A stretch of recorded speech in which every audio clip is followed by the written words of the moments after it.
guys, welcome to Picksburgh. This is Anthony, and you're joining us for another episode of Collecting Profit. This is episode 55, 55 weeks in a row. Me and this handsome son of a gun, Michael, over at Huddle Card Collection, have gotten together and talked about hobby stuff, eBay stuff, just whatever you guys wanted to talk about. Great thing is, we have a great community that joins us every week.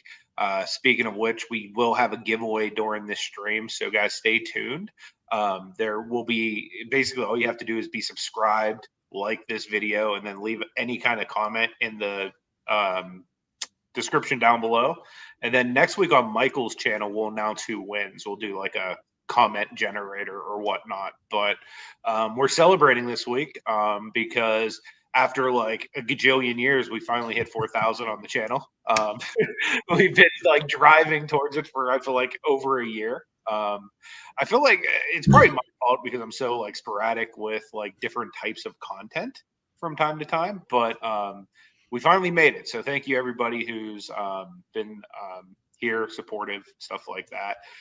Thank you to our guest, MaPoP Sports, for being here. And also thank you for sharing out the stream. Yes. Like literally shortly after you shared it, that's when we hit the 4,000 mark, which is like really awesome. So thank you very much for doing that. And like anybody else that shares, like Big John shares all the time. And you guys that do share out the podcast, we do appreciate that very much. Ziggy's in the house. Good to see you, brother. We got Dusty in the house as well. We appreciate you guys being here. Before I introduce our guest, Michael, is there anything special going on over in Huddle Card this week? Oh man, not this week because I'm traveling and everything. But we're gonna get back to it, when I get home next week. So, we got a bunch of stuff going on this month. Later on in the month, we got Culture Collision here in Atlanta. Well, here in Atlanta. I'm not in Atlanta right now, but in Atlanta, have Culture Collision. So I'm hoping to get there at least one day for sure. And, give a tour, do some, look for that content's going to come up and everything. And I am going to try and start doing some more, going to hobby shops and seeing if they'll let me film inside. If they won't, at least, talk about them and so on and so forth, try and, promote that and everything. So I'm hoping I can actually finish up early tomorrow because there's like 2 or 3 little shops not too far from where I'm going to be tomorrow. So if I can finish up a decent hour, maybe I can get in there and go see what's happening. But that's what we got going on, man. Adrian, how you doing? Shout out to Adrian, by the way. They have a great podcast called Baseball Junkies with her and Mr. Enfuego. Michael and I have been guests on there before. So definitely make sure you check those guys out if you haven't. Got Orlando in the house, Collector's Dream. Good to see you, brother. Appreciate you being here as well. Michael, would you do the honors of introducing our guest to our audience, please? So, ladies and gentlemen, a gentleman that I reached out to. A couple of his videos popped up, started watching everything. And I said, you know what? He's a lot.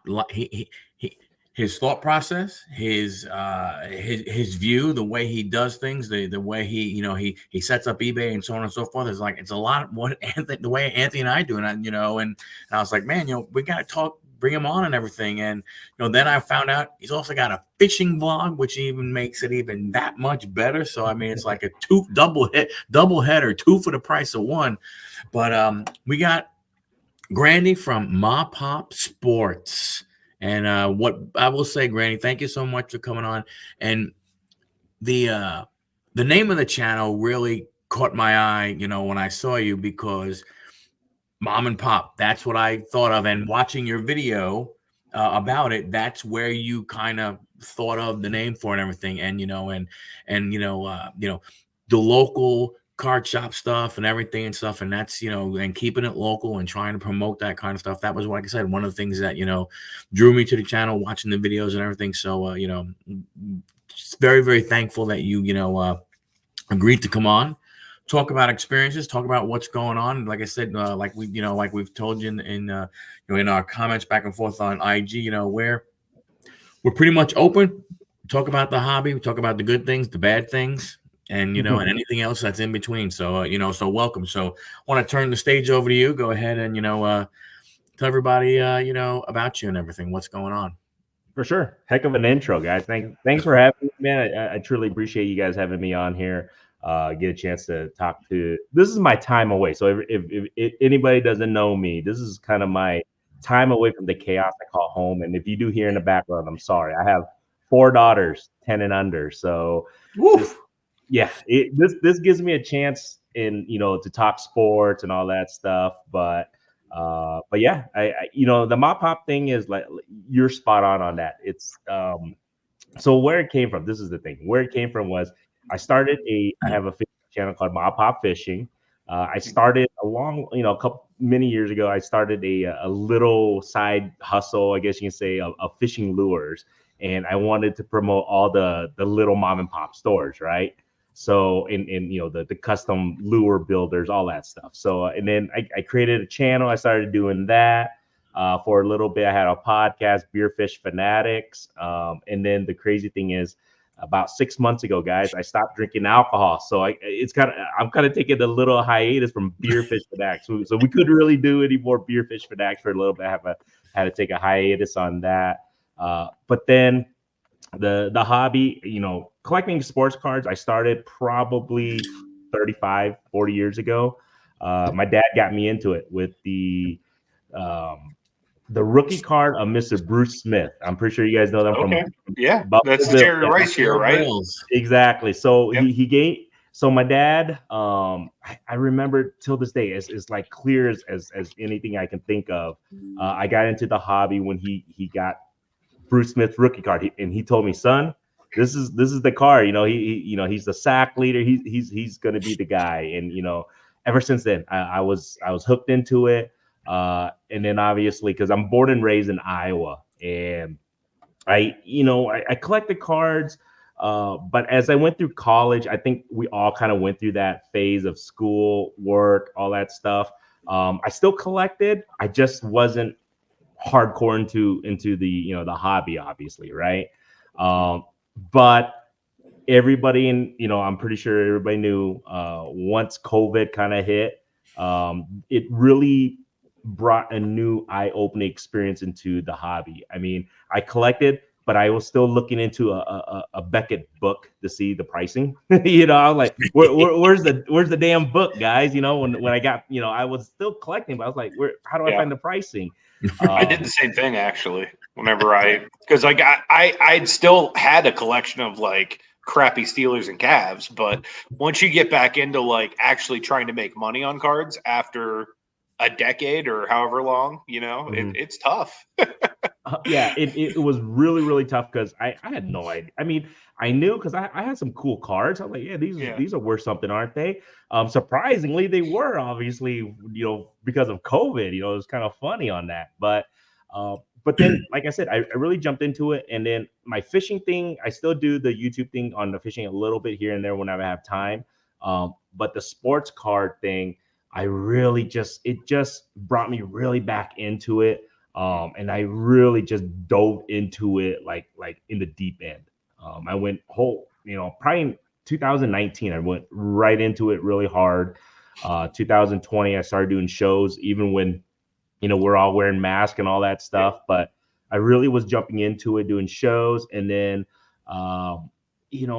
I made a lot of mistakes because I'm assuming we all did it too, because we saw how everything was going up. I spent so much money on buying all these crazy shit that I was like, I'm gonna flip. This is money maker. And at one point I was like, okay, what's going on? It's good. There's gonna be a bubble burst, right? But and it kind of happened a little bit, but we'll see. I still think the industry is going strong. And then I started doing the eBay thing. I had an eBay store for my fishing stuff. And then I was like, you know what? I started about 2020. I started listing some cards here and there. And then I think I want to say about a year ago, I really, let's really list a lot every night, like hours after my work. Like let's list. And then I was working from home for my company. So I was like, holy shit, not only can I work, I can list at the same time. So I was double dipping, all right. So I don't know if the old companies listening to me or not, but I was double dipping work while I was working at home, and I was listening at the same time. And then I came to realization about 7 months ago, 8 months ago. We're gonna move to Denver, Colorado, to be closer to my wife and her family. And I was like, okay, who's gonna take care of the kids? I still have a young one that half day of school. Who's going to drop them, in the morning and off as my wife works? I was like, you know what? This sports card thing, let's see what it can do, because it gives me that flexibility, obviously, of working from home and then taking care of the kids and everything. So now, 6.5 months into it, I am full-time selling sports cards on eBay. I did Whatnot for a while. We can talk about that too, guys. I kind of taken probably about a 3-month hiatus from Whatnot, and I can explain why. But yeah, I've been going hardcore on the eBay thing right now, and just kind of listing and sourcing. That's my story. That's good to hear, because that's kind of what me and Michael's gear is right now too, is kind of ramping up eBay this year. What have you noticed, as far as you're it seems like you're kind of taking a lot of effort you had with Whatnot or other areas, and are you funneling more towards eBay just because you've had success there, or what have you found with your own personal experience? So I did a video on this on my YouTube channel about this, is because it's the flexibility of eBay. We can list anytime we want, guys. We can literally list while we're making dinner, while we're waking up, just eating breakfast or anything like that. It's the flexibility of that. So yeah, I've been funneling through eBay, and the cool thing about it, it's selling when you're sleeping. It's selling when you wake up. It's selling 24/7. And millions and millions of eyes. It is what it is. eBay has the most eyes out of any selling platform there is out there besides Amazon I can think of. You know what I mean? And then, and the thing was with Whatnot, it worked for if I was buying stuff, but when you're selling stuff on Whatnot, if you don't have a huge following, and then you're dedicating a certain amount of time because you have to be on there, and keep in mind, a long time ago, I was in sales for 15 years. You get annoyed of talking all the time, the selling shit. And it got really annoying when you're on, it wasn't like lying, but it was just trying to hype up stuff while you're on Whatnot, because then people get bored. And it's just to me, it just felt a little, it was more forced than anything. And then, but like I said, eBay is the way I'm going right now because of the flexibility I have with it for my family wise. So what is your strategy for listing? Are you a bulk with a scanner? Are you, where is your sweet spot for, what you're selling? Great question. I think right now, so I have a scanner. I have the Fujitsu 8170 scanner. I used to have an Epson 500 scanner, and I was scanning, the I guess you can say the lower end cards, $1, $2 cards, whatever. But it just might be my experience, but I had a crappy experience with that previous scanner marking on the cards and everything.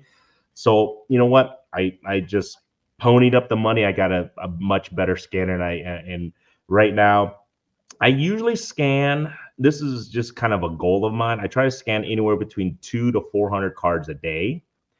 And then that's just any cards from about the $1 to, I would say, $5 range, right? Let's just say.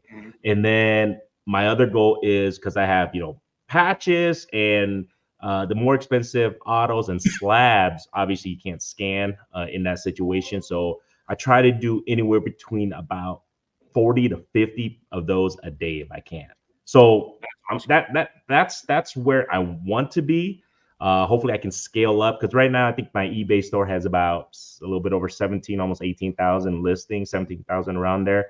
That's awesome. But my goal is to try and have anywhere between 1,000 to 2,000 new listings a week. So I'm kind of a numbers guy since I was in sales. So it's a numbers thing, I think. Right.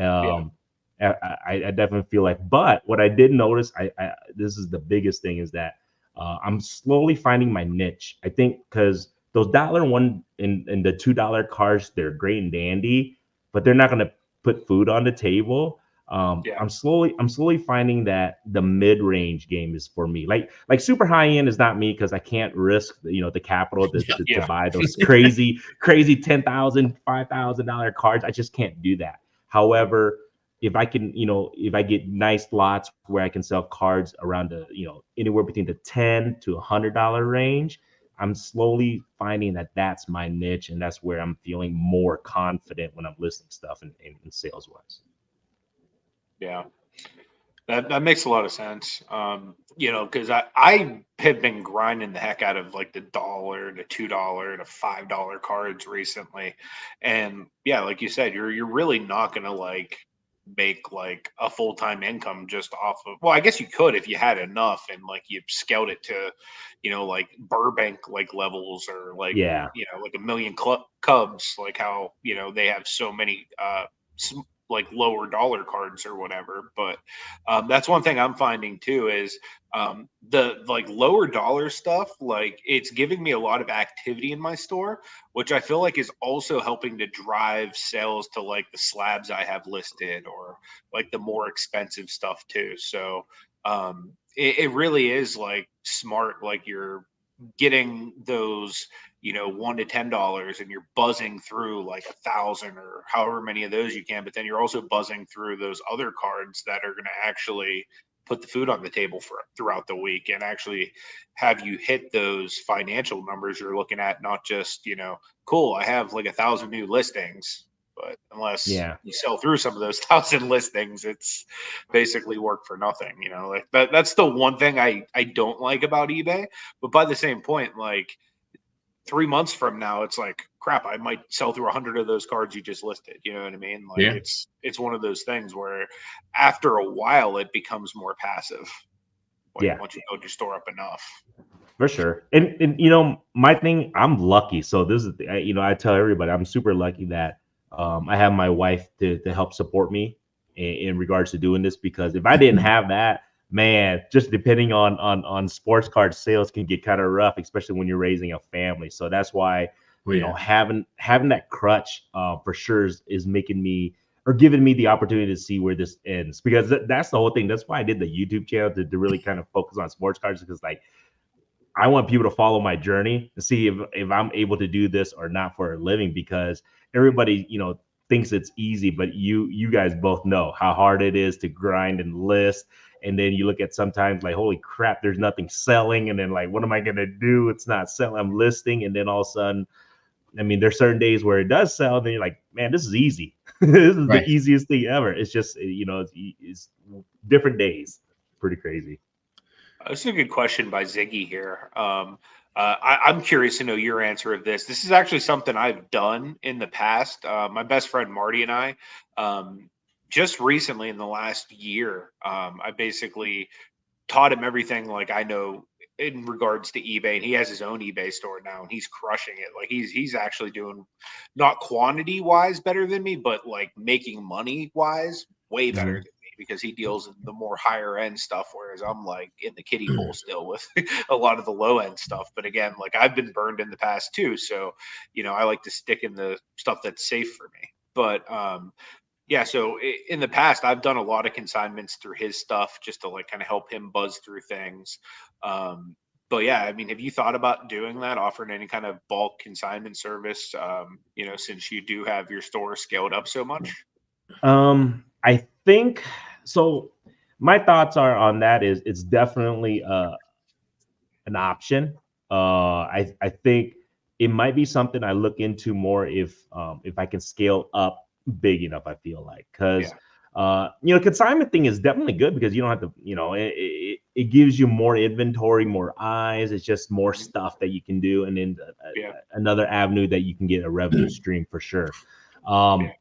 In reality, so I'm doing this. This is 6-7 months into it. I really want to see if I can do this for a full year. Now, if I can make it sustainable for a full year, and then if I can branch out to do that, I'm definitely more than open to something like that for sure. But for right now, I just want to see if I can focus on this, grow it, learn eBay as best I can. learn the ins and out. Like I said, when I first started this, it was taking me like 3.5 hours to do shipping stuff of my orders, right? Yeah. And I was like, dude, there's got to be a better way. So I was learning and I'm figuring things out. People are giving me tips. So now I got it under 2 hours, almost, a little bit over an hour of, working packages and shipping. So I'm just learning as I go. So for me to take on consignment would, you know what I'm saying? Like I want to make sure I have a funneled stream. I have a good process before I can, bring on other avenues, I guess you could say. For sure. So Ziggy actually had another question, I guess, to follow up on that. He says he's going to send over 200 cards to column C. He says, would it be better to send it to a consignor that's willing to grind and sell on eBay? In your guys' opinion, I don't really know the fee structure. I know it's like 50 cents a card or something to send to ComC. Now, if somebody's going to sell it on eBay, you figure there's going to be roughly, depending on how desirable the cards are. If it's like your run of the mill, hey, this is a base Trevor Lawrence card, then most people are going to probably promote that to get that sold over like the other 5,000 other base Trevor Lawrence cards. Right. But say it's like a Trevor Lawrence that's numbered out of like 25. You know what I mean? Like that's not going to probably need to be promoted to sell at a decent rate. But that being said, that could be 20% of the chunk right there just going to eBay between promotions and eBay fees and stuff like that. I know most consigners are going to also charge you anywhere from 5 to 20%, depending on like the cost of the card. The more expensive the card, the less amount of the chunk that they take. The cheaper cards are going to take a lot bigger of a chunk on. Now, if you know somebody personally, Ziggy, that's the way I would go. Like if you trust somebody, now you can also get burned. It could be like a Mark's card situation where somebody sells your cards and then they just don't pay you, or they're just like bad about keeping track of it. So personally, if you are going to go the consignor route, I'd probably go with like a DC 87 or DC Sports 87, or one of like the more, I guess, credible ones. Or if you want to make a lot of money, send it to one of the ones that are going to show bid the hell out of it for you.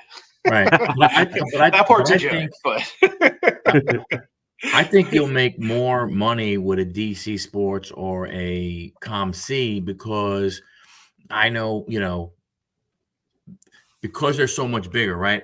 If I were to try and do consignment for somebody and I'm smaller, so I'm thinking of all the shipping and all the other kind of stuff where I'm a one-man operation, let's face it, I'm not going to lie, I need a bigger chunk of that profit than ComC does. Yeah.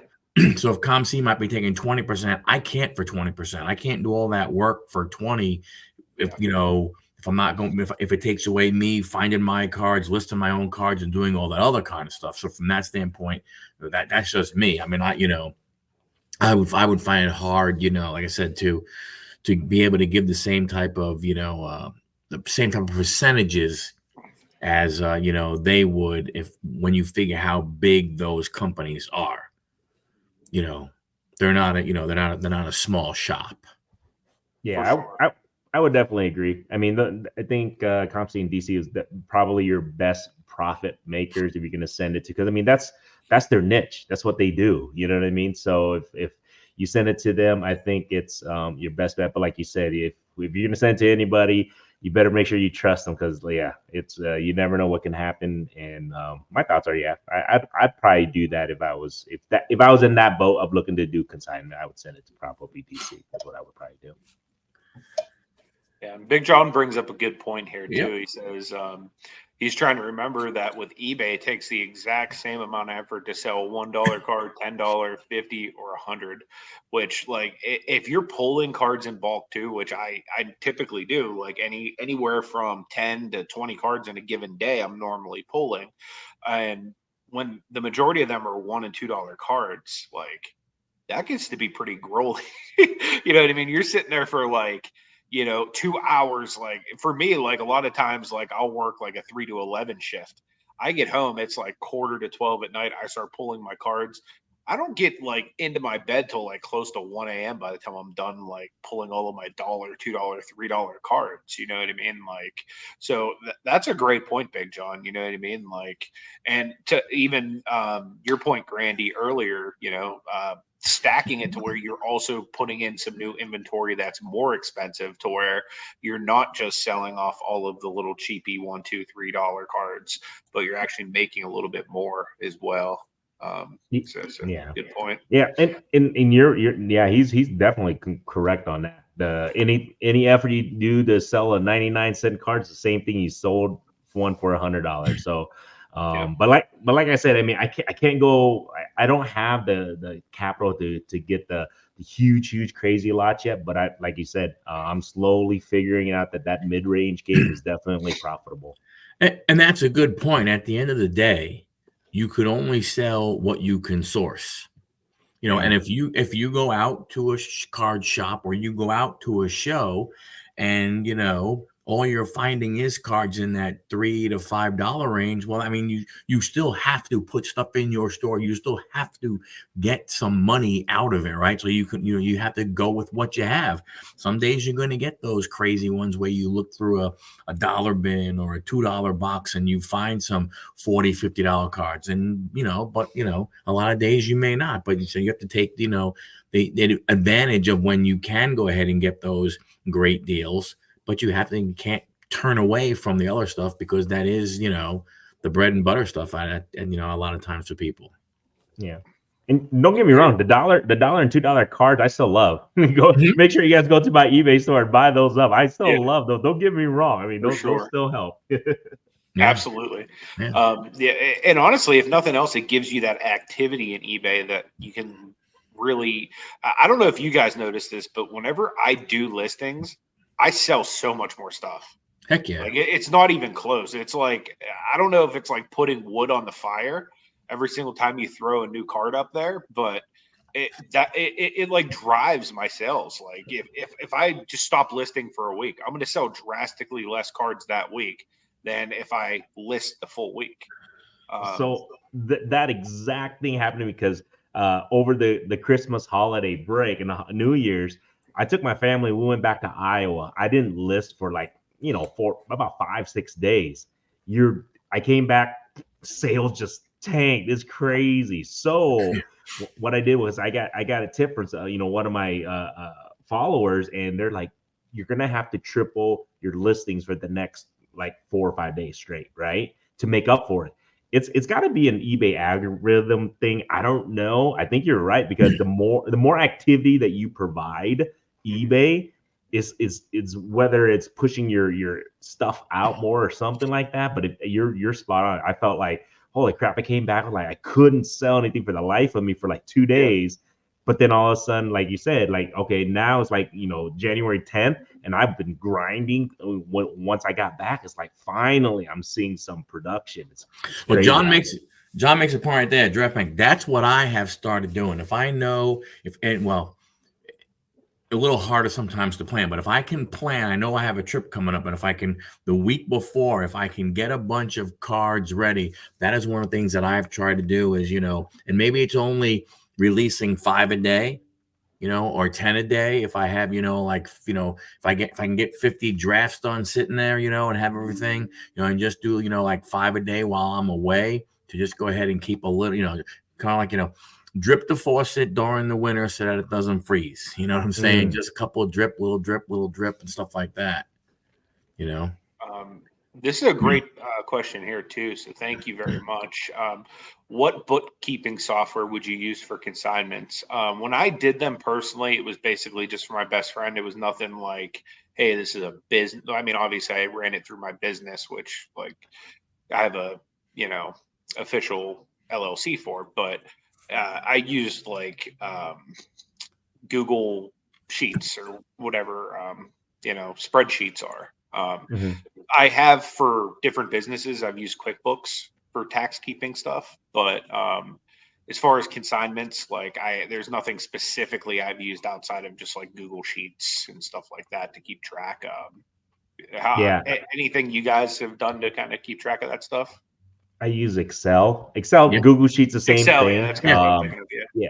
Yeah, because my previous job, that's pretty much I was all day, every day using Excel, so I was pretty familiar of using Excel and just creating my own formulas and all that crap to kind of use it. So Mhm.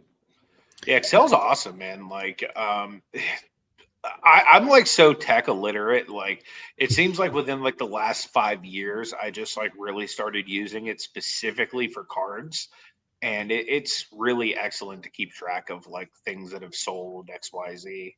Especially with being able to custom make formulas and stuff like you said. Alan said he's going to consign 100,000 of his extra cards to me since I have that new scanner. I actually have bad news about the new scanner. I actually think I'm sending it back. oh no. I found I about a quarter of the cards I've done on it, like processed, like I found were damaged by the scanner. It was leaving like little marks down the center of it. And my girlfriend ended up going to a bunch of forums. She ended up finding something through like Chrono Card, to where there's like these little arms on the inside that are supposed to hold these like really thin, minute pieces of paper. Whereas if you're sending cards through, they're way thicker than you even need. So if it's like a thin enough card stock, it would actually leave like A lines line. running the entire way up and down them. So Yeah. because of that, I removed the arms. And then once I removed the arms, it like for whatever reason wouldn't continue. Like the cards either kept getting scanned or like 3 or 4 of them would fall through at a time. So it's to the point now where it's like I've already removed so many things, and it's like it would be quicker for me just to take pictures with my phone. So it's like I think I'm gonna actually send it back and just get the one Michael has, because he has like no problems. Yeah. So And his is like literally half the price of the one I have. So like that's kind of where I'm leaning right now. So Anthony, I'm okay. I was at your same spot because when I mentioned I had the Epson, I think it was Yeah. the Epson 500 or whatever it was. I forgot what it is. That stinking scanner put that line down the middle, like you were just saying. Yeah. So what I did exactly, I moved the arms, I read all that stuff it told me to do, and my same issue happened to you. So that's why I looked into that Fujitsu 80, is it FI 8170 or something like that, right? So that's the one I use now. I think they changed the company, or they get whatever is it Ricoh or something like Yeah, it's Rico now. Yeah, that's what I thought. But I had the Fujitsu one, and I haven't had any issues with this one. It was pricey. It was super pricey. I think I got it retail around like, I got it brand new for like 900-ish or almost 1,000 with tax and everything. So it was one of the pricier ones, but it was definitely one of the best investments I feel like that I have so far. I put into the scanner. The other, like I said, the Epson one, I bought it for, I think I even got it used maybe for like $200. It was like, I guess you get what you pay for in a way, I felt like. But yeah, I had the same issue. It's so funny that you said that, these stupid lines, and you can't get rid of them. It literally damaged the card. Yeah. Yeah. Which is interesting because that's what Anthony has, the 8170. Yeah. Really? That's the one I have. That's The the one I have. Fujitsu one? Yeah. Brand new. I just got it for Christmas. Wow, that's, well, knock on wood. I hope that I don't have issues with that. I have the 400 ESII or 2, whatever the heck it's called. And I mean, it is not as fast. Like I don't, I mean, I've tried top loaders, and I can get top loaders through if I want. I can get card savers through if I want. It is not as fast, but I'm not concerned about speed because, with my regular job, I'm busy, I travel, I so on and so forth. So, cards are secondary. Cards, Yeah. it's a flipping hobby to help me go ahead and buy more cards to open them up on the channel so people can see and stuff, So, but I mean, I do want to move up and get the one that can go quicker and so on and so forth as I move along. But that's the one I have. And like I said, I mean, I scan all mine in a penny sleeve. And I go right through. And like I said, I mean, I will have times where, it'll suck in 2 cards at one time and stuff like that. But as far as damaging cards, I haven't had that. I've been very fortunate to not really have that happen. That's good. From that standpoint. That's like one of the main reasons. It's like I'd rather have a downgrade and not have problems and just be able to like do my work than like have the really fancy bells and whistles and like keep damaging cards and having to redo the same work over and over again. But I'm wondering if maybe I have a defective model or something. You know what I mean? Maybe I just send it back, say, hey, send me another one, and I give it another try, because so many people have really said that it's an awesome model. So yeah, I mean, you possibly could, but yeah, if it's damaged like cards, obviously it's not gonna do you any good on that end. But yeah, for sure. For sure. Here's a question. If I want to get started making money in sports cards, starting with $100, what should I do first? So, I mean, what do you have? In my opinion, if you don't have an eBay store, I would put part of that 100 towards opening an eBay store, so that way you can transact the cards. eBay is going to get you more eyes than basically on any other marketplace. That's personally why I've put so much effort into eBay. Plus, I don't really like the rah, hey, buy my cards. Like, hey, look how exciting this base card is, just so people spend more money on it on like a whatnot or something like that. I'd rather literally just spend the minute it takes to list a card and then just leave it till somebody wants it.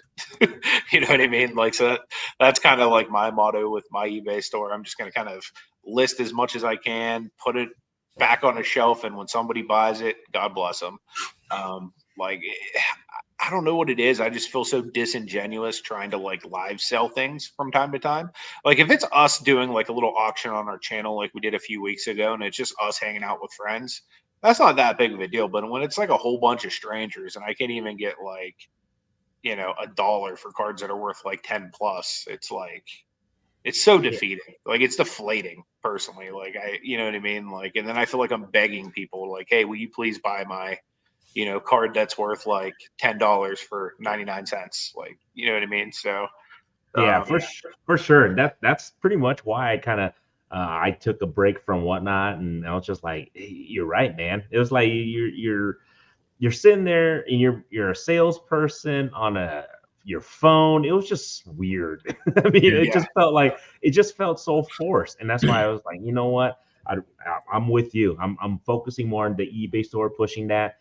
Like I said, dude, there's like millions and millions of users every month. It's got the most users out there. That's gonna, you know, most eyes that is gonna be out there, so you can sell your cards. And I feel like, and until there's something else, because you look at Whatnot, I think what are the users on Whatnot? Maybe 50,000 users, maybe on a given day. That's only, you know what I mean? Not that you're really not going to get millions of eyes. So that's why I feel like I think eBay is your best bet. I feel like to get started, and it's a list and forget it. And then once you sell it, great. It lets you know you sold something. It's so simple, I feel. So before you go to Steve, I just want to go back to that other one. You know, so personally, I think you would need more than $100. And here's why I say that. Number one, you're going to need all your supplies. You're going to need envelopes. You're going to need pennies. You know, you're going to need top loaders. You're going to need a bunch of supplies that will eat up a bunch of that money. Now, if you said, hey, I've been collecting cards and I have some, well, then you're not really starting with $100, right? So that's that. You know, so where are you in what you have right now? That's my assumption is he probably has at least something. You know what I mean? But that's what I'm saying though. So it's hard to say. You know, what would you do for if you had $100 and you wanted to make money? Depends on what you have. If you already have a bunch of cards, then you should invest in, you know, start getting them listed. You don't need the scan. You know, you need a light. You can go to you know, Goodwill, or you could go to the dollar store and buy a little desk lamp and put an LED light bulb in it. Take your phone, snap the front, the back, and get it up on eBay, you know, and go from there. You don't have to go crazy with scanners and all the different kinds of crazy, you know, things that you hear people talk about, and investing in light kits and so on and so forth and all that kind of stuff. You start off that way, then you build up. And the other thing is you don't take any money out in the beginning if you're starting with that. You just every single penny that comes in, penny goes back in. A penny comes in, and a penny goes back into the business. So all you're doing is you sell it, you bring it back in, and you go that way, and you just continue to build momentum. When you're starting off and you're not, if you don't have a big inventory, you have to constantly, and even we talked about it, you have to constantly list, but you have to be more consistent with it if you're going to start off, with a smaller type budget, or if you don't have anything. But no matter what your starting is make sure you get your shipping supplies. Make sure you get, if you're going to use, if you're going to sell below that $20, make sure you get a lot of those envelopes, man. Go to the Dollar Tree, go to Walmart, buy the cheap 6 by 6.5 by 3.5 inch envelopes and go from there and stuff like that, and start there. And don't think, the other big thing is, don't think that I sell it fast. You list it, and then you wait, and you keep listing, and then stuff starts to sell, and then it starts to sell, and then you get that momentum going, and then as long as you're consistent, you'll be okay. And the only time stuff sells fast is if it's like in demand. Like if you pull like a Wemby that everybody wants, that sucker's selling same day most likely. But if you're literally sitting there listing a stack full of like 1990s cards, those might literally be in your store for a year. You don't know. Man, yeah. But I didn't mean to cut you off. No, that's right. The biggest thing is, okay, if you have $100, it depends on what your goal is too. If you're looking to do this for a full-time living, $100 is not even going to come close to cutting it, right? But if you're looking if you want to double X your money, if you just want to, okay, I got $100, how do I double it? You can do that simple. You don't even have to have an eBay store. You can just create your own minimal eBay account, go, and buy whatever cards you can. You can go to a store, eBay, you can go to Marketplace on Facebook, whatever, and you just get a nice little lot that's not super crazy expensive for like $40-$50, and then list it, and then start listing it on your minimal eBay store. You can, if that's what your goal is. So it just depends on what your goal is, and then that, depending on how much you need to invest into your business. If you're doing it as a full-time job in the business, you're gonna have to invest quite a bit more than that. That's for darn sure. Personally, if you have only $100, assuming you have some inventory, you already have access to eBay. Personally, what I would do with it, if you have any form of an eye to look at your cards, grade them. Like if you want to make more money out of stuff, like if you can look at cards and be like, these are probably 10s, send them to PSA or SGC or, one of the grading companies that will get you resale value. That's really like my buddy Marty. Like I talked about his eBay store. He's making a ton of money right now, sending stuff to SGC. He's ripping a lot of the stuff that like goes on value with them to where, you can grade it for $9 or whatever.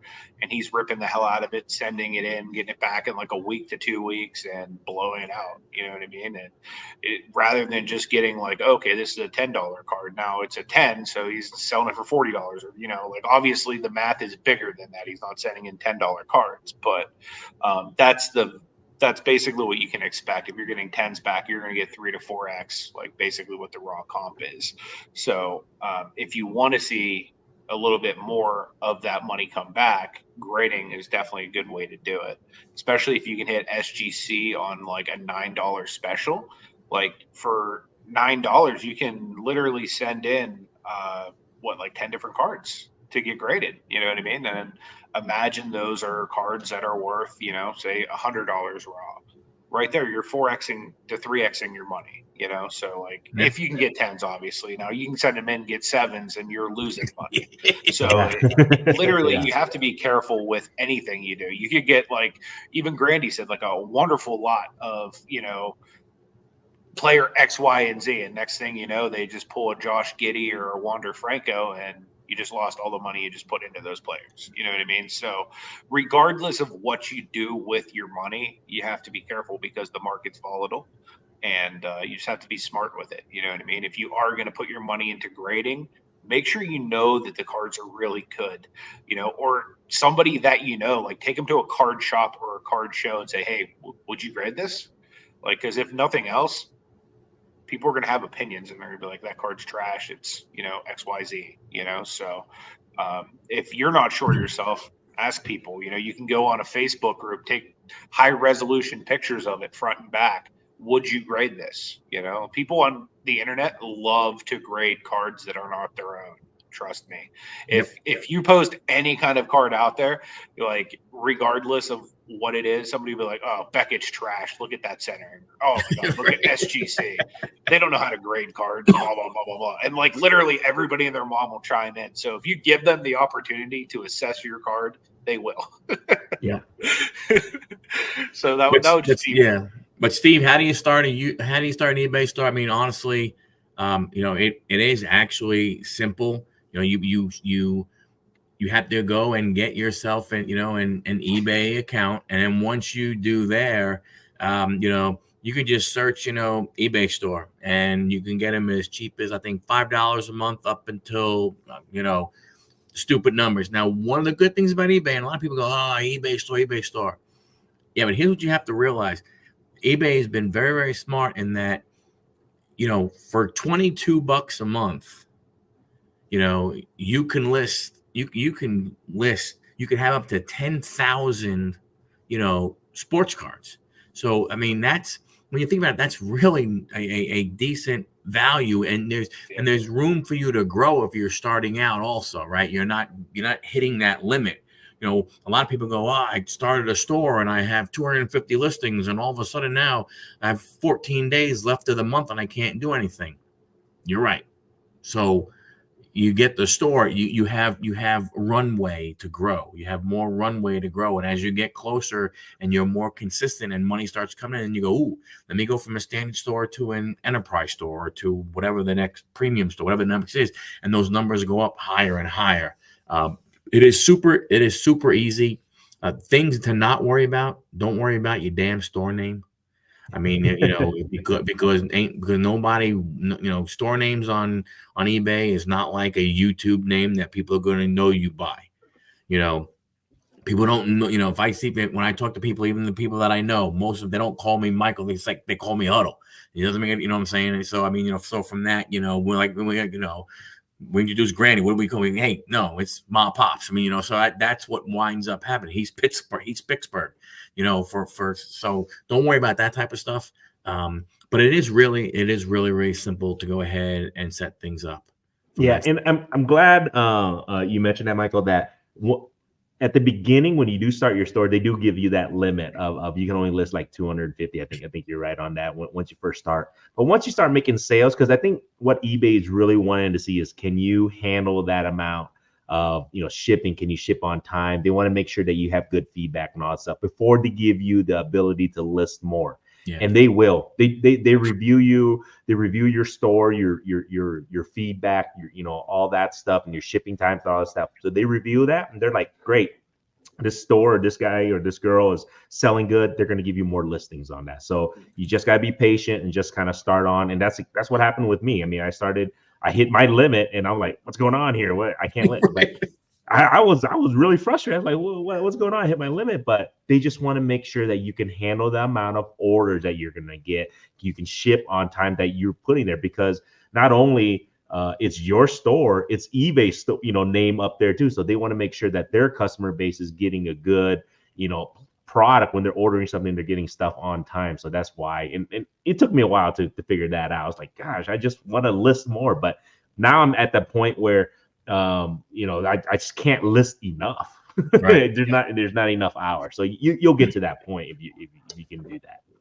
I found that calling them too, if you ever do reach your limits, so long as you don't have like any kind of like negative knocks on your account, like like for being a bad seller, they'll very easily, "Oh yeah, you reached your limits, sure, let me give you more," and then they'll just up your limits to like whatever the next tier is.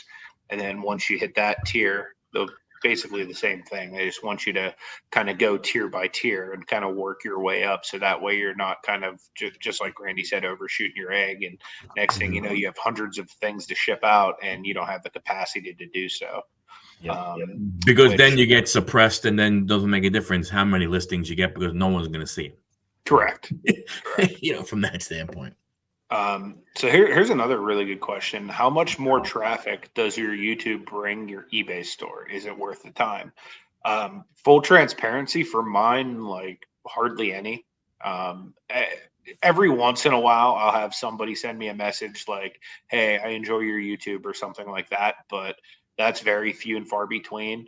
Every once in a while, somebody I know will actually order something, but again, that's also super far and few in between. Like, I probably transact more like either at card shows with people I know or just via like Instagram. Like somebody will be like, "Hey, I saw that you got X, Y, and Z. Is that for sale?" And I'll be like, "Yeah, sure. It's whatever. Send me PayPal or whatever." So, but yeah, I mean, personally for me, I haven't noticed any kind of like huge jump in my eBay stuff because I have a YouTube channel.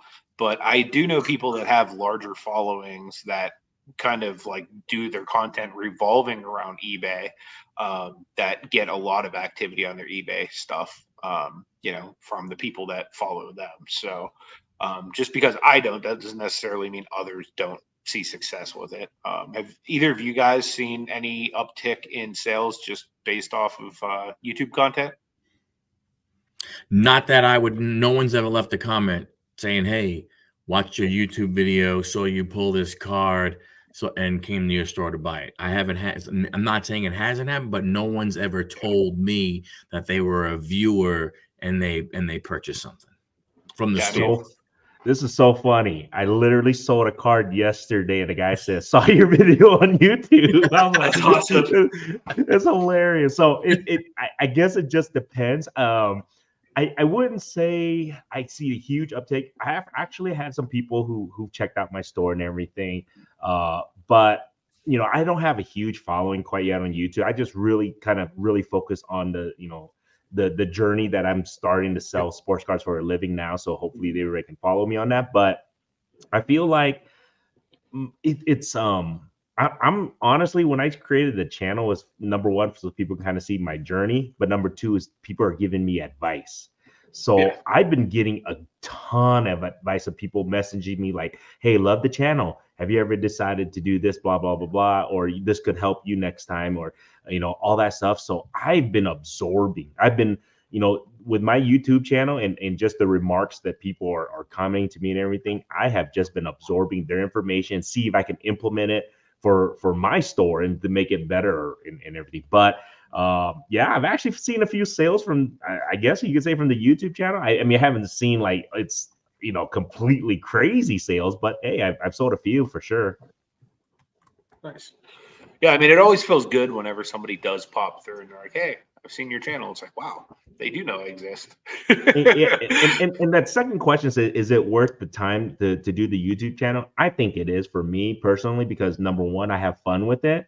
And number two, like I said, I've been getting so many good advice and meeting people like you guys. I mean, I don't think you guys would know me if it wasn't for YouTube. You know what I mean? So, True. Yeah. So it's totally worth it my time that I'm able to network, meet new people. And then on top of that, and just kind of people giving me advice. So it's kind of cool. Yeah. So Dusty, what I would say is this. So two things. One is that I have an advantage of working from home unless I'm traveling. The other advantage I have is I do use the Away. I do use Away, but my son also knows how to ship for me. So if I forget to go away, I could call him. But the biggest thing that has helped me to shrink my shipping times so this way I know I can get orders out faster is implementing an inventory system. That has helped me because now and using the custom SKU on eBay as to where that card is located so that it takes me, almost no time to find the card, because, I have a section and, whatever it may be, I do mine a little different than a lot of other people. I used Bo 1 Million Cubs. When he came on, he told us his. So I have 4-row boxes. I have box 1 and I have row A and row 1. And then row 1 is broken up into sections into like maybe 75 to 125 cards at a time. So when someone buys something and it's the SKU says B1R1S E, I go to box 1, row 1, section E, and I just take that quick pack out, and I can go through there and get through my cards. So inventory, using the custom SKU and having an inventory system has definitely helped me be able to get a card from sale into the envelope labeled to go out very, very quick. That's awesome. Yeah, 1000%. So it's funny that you said that, Mike. I did the same thing. So when I first started this store, like really focusing, like I was just kind of going alphabetizing by the names. That's what I was doing. So, okay. So once I started getting to a point where, okay, shoot, this is not going to do it, because I was literally searching for the name, searching for the card. I'm like, okay, we got to figure something out. So yes, the inventory SKU system. So what I somebody told me, like, why are you still sorting? Like, once you scan it or once you list it, why are you resorting it again? So I was like, well, so I can find it later. But now, like you just said, once I scan it, once I list it, I have it listed as a SKU, like you said, a custom SKU system. So then once I scan it, I put it away, it's good. I know where to find it now. It's super easy. If somebody purchased this one specific card, it's like you were saying, it's section A, this number, I can go and get it. It's there. I found it right away. So that is what really cut down my shipping time, was my revamping how I was, scanning listing stuff and then doing it on top with this custom SKU system, so that I don't have to sort it. I don't have to search for the card anymore. And that inventory, 100%. Inventory is probably the SKU system is probably something that it's cut down my shipping time for sure. That's awesome. Yeah, I'm probably gonna have to get to that point too, because I'm still on the A through Z method of, these are my football boxes, A through Z. Here's my baseball, A through Z. And now I have multiple boxes for almost everything. So it's getting to be a pain in the butt. Yeah, I got to that point too, and I was just like, okay, there's got to be a better system, like you were saying, and it is. I highly recommend that, especially if you plan to scale up. If you're just doing whatever, a couple thousand listings, and that's where you want to, your niche, and that's where you want to be, then you should be fine that way. But yeah, if you're looking to scale up, I highly recommend getting a SKU system, like Mike said. So you mentioned scanning, and we've had, Bo on, we've had a couple other people. We've had Alex from, one of the founders of Card Dealer Pro. You use ChronoCard. Yes. So what made you go that direction? As I mentioned before, I am an Excel guy from my previous job. So if anybody's ever seen Chrono cards or whatever, the way their platform, the way their application works is kind of like an Excel sheet. So if you're good with Excel and you like Excel, Chrono cards will probably be the way to go. And the reason why is because I can literally use my keyboard. I can fill pricing all the way down. It's just super convenient, especially if you use Excel before. So it kind of reminds me of that. Oh, okay. And then that's number one. I felt like it was faster because I did the trial period for the Card Dealer Pro. I felt like I would say they're equal in regards to when you scan something. I would say maybe it's about 80%, 85% accurate, both of them. I would say maybe, that might be giving a little bit too much, but I would say about 80, 85%. But to me, it was just the user friendliness of using my keyboard and everything when I'm filling information, especially if I scan, let's just say a select 2020 of all the rookie cards, right? If I scan it all and then using that Chrono cards, because it's like I said, it's an Excel sheet, I can literally fill all the way down. These are all the rookies. These are all select. If they're all silvers or something like that, it's an easy fill down menu. And I felt like that was more convenient for me and what I want. I felt like I can move faster that way with them. That's just my thoughts on that. A lot of people don't like it because they feel like it's not user friendly, and that's on them. They felt like Card Dealer Pro is more user friendly, and that's why other people use it. So it's just my recommendation. I think they both have trial periods. I don't know. I thought Chrono does. I'm not sure, but I know Car Dealer Pro has a trial period if people want to try that out. But I would say try either one at least for a month. I'd give, and then just see which one you guys use best or you feel more comfortable using. That's what I would recommend. Now with Chrono Card, are they just the four majors, or are they like if you had I don't know boxing cards, if you had TCG, Pokemon, are they just strictly like sports cards right now? I haven't really looked into that much. I mean, I saw them and everything, and I didn't no reason not to. It just didn't. I didn't look into them and everything, and I was just curious about that stuff.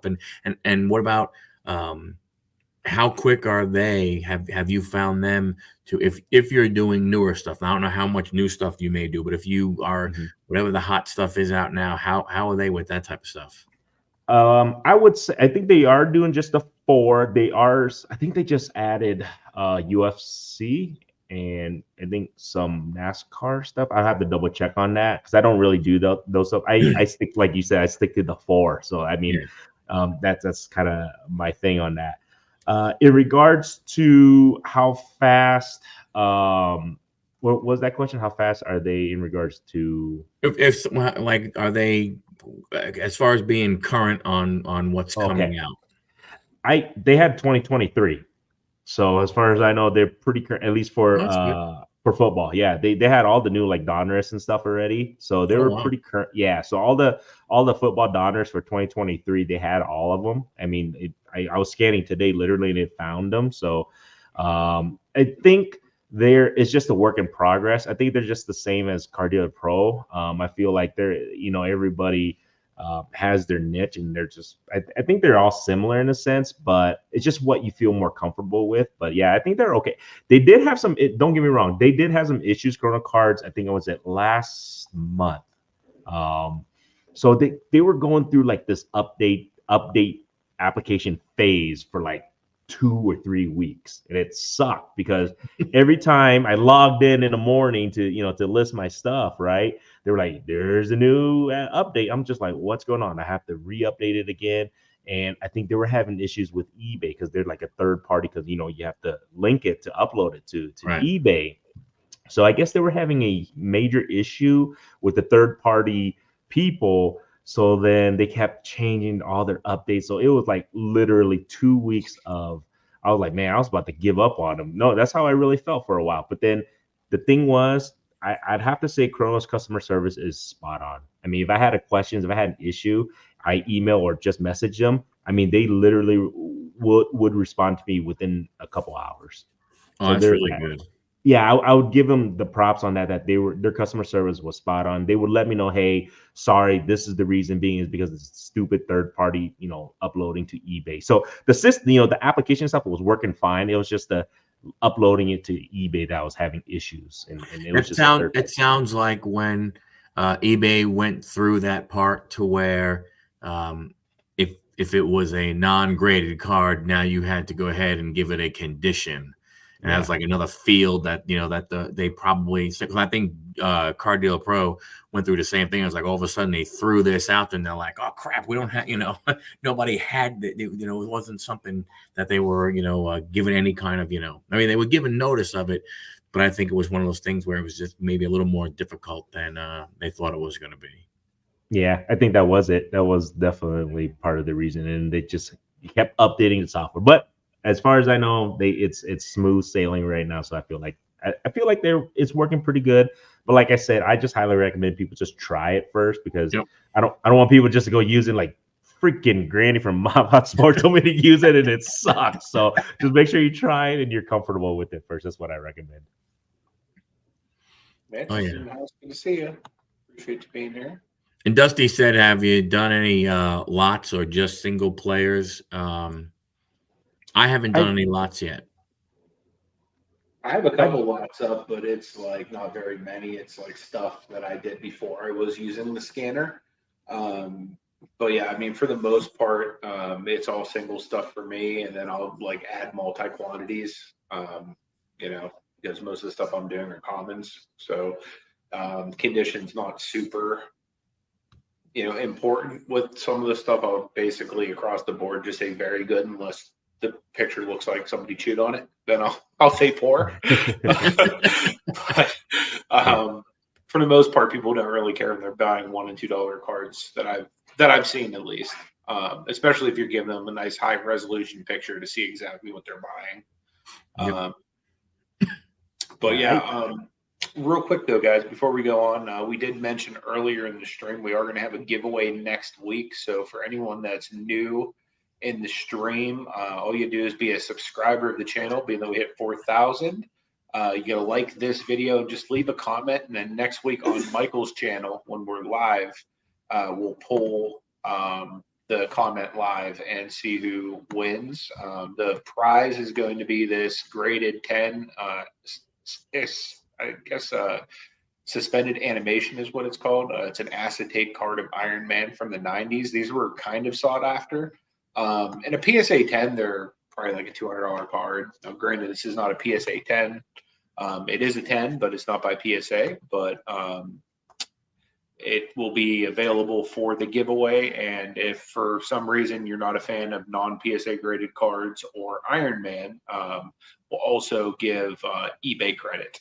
We'll give the option for either picking what cards you want out of my eBay store, or you can take the Iron Man should you win next week. So make sure you guys, after this video ends, go back and leave a comment. I don't think YouTube will let you comment until it's over. So that'll be on the actual video when it's over, not in the chat right now, because if it's in the chat, we won't be able to check that next week. So if you put it in the actual comment section, we'll be able to generate random comments and pick a winner next time. So after the video is over, just make sure you're subscribed and hit that thumbs up and leave any kind of comment, and we'll pick somebody to win next week. So what do you as you're going through, as you have done more content on YouTube, right? And as you've gone through, what are some of your highlights as far as advice that you've gotten from people that have really given you somewhat of an aha moment? Man, I did this and holy cow, I've seen better success in whatever that may be. For sure, the SKU one, the SKU system, that was for darn sure, because it cut down my shipping in half. I would say another would be pictures. So this is the thing. I was just taking regular pictures with my phone, which is fine. I mean, phones are great cameras and everything. You can still do that and still sell. But I started getting lights. I got a box to where it really enhances the photograph, and I think it's slowly becoming a game changer. I feel for like my slabs. So when I take nice pictures, I can, with my phone, the lighting and now the background of it really focuses on the card a lot more. There's not as much glare, and it's just cleaner. So I feel like that was probably one of the best advice somebody gave me. They were like, dude, your pictures are fine, but they can be great. So if you can work on that, so that's what I'm slowly trying to work on, is trying to get better pictures of, especially my slabs and everything. I think that's, and it's one of those things where when you're shopping, you're looking, you don't want to look at whatever you're buying, you want to make sure it looks nice. So I think pictures speaks 1,000 words for sure. Shop with your eyes first. Here's a little hack too, especially for slabs. If you grade yourself, PSA or SGC actually take high resolution scans of all of their slabs. So before you even get the cards back, you could already have them listed. I know that's what Marty does. Like a lot of times he'll be waiting on his orders to come in so he can ship.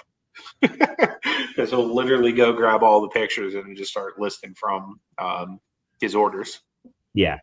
Very cool. So I submit to SGC. So if you guys are wondering, Oops, sorry. Dom was asking how many cards are you shipping per week? I average shipping about 30 to 50 a day. So I wow. guess about 30 to 50 day. So if you calculate that, it's about a little bit over 200. I would say probably on average about 200 or so a week. If I'm my math off. Hold on. If I'm selling about 30 a day, let's just say on average. That's 210. Times, yeah. So about 210, 200 and some. I would say shipping. I would ship a week. That's on a. I'm hoping this is my goal is that I'm hoping to double that by the end of this year. That's awesome. I'm hoping. So that's really cool. There was another question here from Dom earlier that I accidentally skipped over. He was asking, what do you personally like to collect? I'm a Bears fan, so I collect a lot of Bears stuff. So Chicago Bears fan. Yeah, I'm a huge Bears fan, and then I also collect Iowa because I'm born and raised in Iowa, and I'm a huge Iowa Hawkeye fan. So those are the two teams that I collect most, and those are my PCs. So I just collect a lot of Bears and Iowa Hawkeye stuff. So everything else, I'm just flipping them. and there, and I tell you, you mentioned it when we were talking before we went live and stuff. Iowa, those guys that come out of those two schools, they sell. You get a good player that comes out of those schools, they sell. They really, really do. It's probably because they look like old school Steeler jerseys. Oh That's man, the crazy part. Like I remember before the Steelers switched over, I would always like Iowa because I was like, "Oh, that's the Steelers." They look so much alike. You do know why Iowa has those colors, right? Is it because of the Steelers? I mean, I don't know. Yeah, because back in the day, well, Hayden Fry, the head coach of Iowa before Kirk Ferentz, he loved the Steelers colors, and he felt like because back then, you remember, you guys won like 4 Super Bowls, so they're like, you want to be a winner, those are the colors. So it's kind of funny. Yeah, that's awesome. That's why the Iowa Hawkeyes had those similar colors. I'm now going to be an Iowa Hawkeyes fan now that I know that. There you go. But before I was mentioning, you were mentioning Anthony, the SGC thing. Yeah. So I grade at SGC. So if you can go to their website after your stuff gets graded, you can literally download front and back of every slab. So you can literally take those pictures and list it on eBay. That's what I do, and list it on eBay, and it looks clean. And their camera is way better than my camera. So so it makes it a lot easier in that sense. Because currently what I do is when I buy lots and stuff, those are the slabs. Obviously, you don't have pictures of, so those are the ones I take pictures, and then obviously like patch cards and stuff like that. Yeah, for sure. And that stuff's important too, like to have nice pictures of, because obviously it's gonna be the difference between you selling it over somebody else's. You know what I mean? And especially if the patch is similar looking, like really having the picture that pops is really gonna be what differentiates you. 100%. So Steve said, what company that you use to upload to eBay? You were saying Chrono Card, is that right? Yeah, Chrono Cards. That's what I currently use right now. Okay. That's Chrono with a K. Yeah, with a K. Sorry. Yeah. Yeah. In case you're trying to find it and everything. Have you tried Card Dealer Pro in the past? Do you just prefer Chrono Card? Because I'm in the process right now. I have like a base membership to Card Dealer Pro, but I'm kind of toying with both of them, trying to figure out which one's going to actually work for my needs. So yeah, I was just wondering, like, what was the main differentiator that you were like, you know what, this one's for me over like the Card Dealer Pro? I just felt the speed that because I felt like I said, I think when they scan, they're about the same. When they identify what card it is, I think they're about 80-85%. It was the way it's just the way I can use the application itself. I felt like I was just more comfortable using Chrono Card because it was more like of an Excel platform, and I felt like I said, I just felt like I was quicker that way. It was just a lot easier. I'm more of a keyboard and a mouse guy, So when I'm just doing that stuff, I think that was the biggest thing. I only used Car Dealer Pro for the trial period for like 5 days. Mhm. And it was fine. I just felt like I was faster with chrono cards. So I think Yeah. that was the only reason why. Just speed. I felt like if I can do it quicker, more efficient, at least for me personally, that's the best. But some people, like I said, Card Dealer Pro is the way to go because they can do it faster that way versus chrono cards. So it's Yeah. just like I said, whatever. Highly recommend just try them all out and just feel them out. That's what I would say.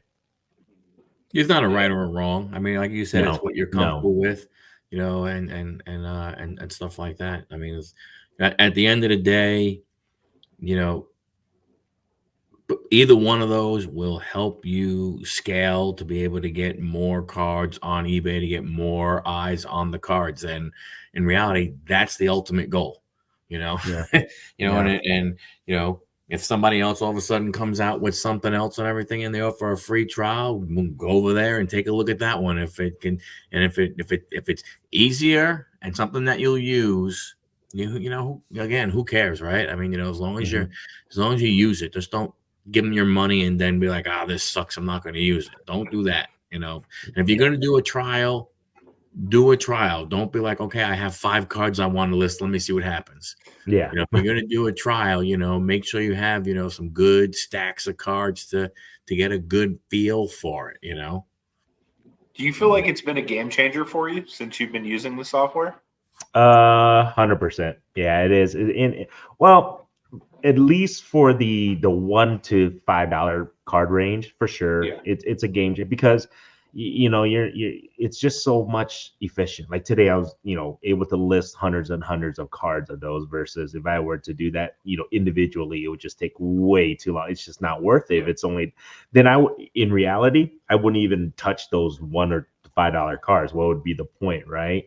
Yeah. Because it takes just as much time. But I feel like, yeah, it's a game changer because I think, like you guys are saying, the more listings you have, the more eyes. So even if it's a dollar card and it's not getting sold, but people are clicking on it, taking a look at it, they go through your store, you never know what it could lead to. Sure. Yeah. So I think it's definitely a game changer. I feel more confident with it for sure. I feel like both, the scanner and the application, having those two, it makes it more efficient and it's going to be faster. And I feel like I'm able to list more and I'm able to hopefully hit my goal. And like I said, I'm hoping to have 50,000 listings by the end of the year. It's a lofty goal. I don't know if I can get there, but it's a goal, and that's why what goals are. So hopefully I can get to How have you found finding inventory where you are now that. versus in Iowa? Great question.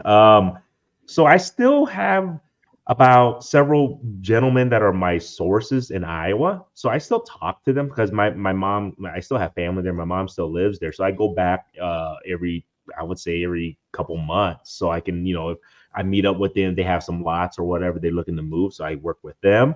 And then locally here now, since I'm in the Denver area, so they have a pretty good sports card, I would say, community here for sure. And I've been to this, 2 of their shows already, which are pretty cool, really big.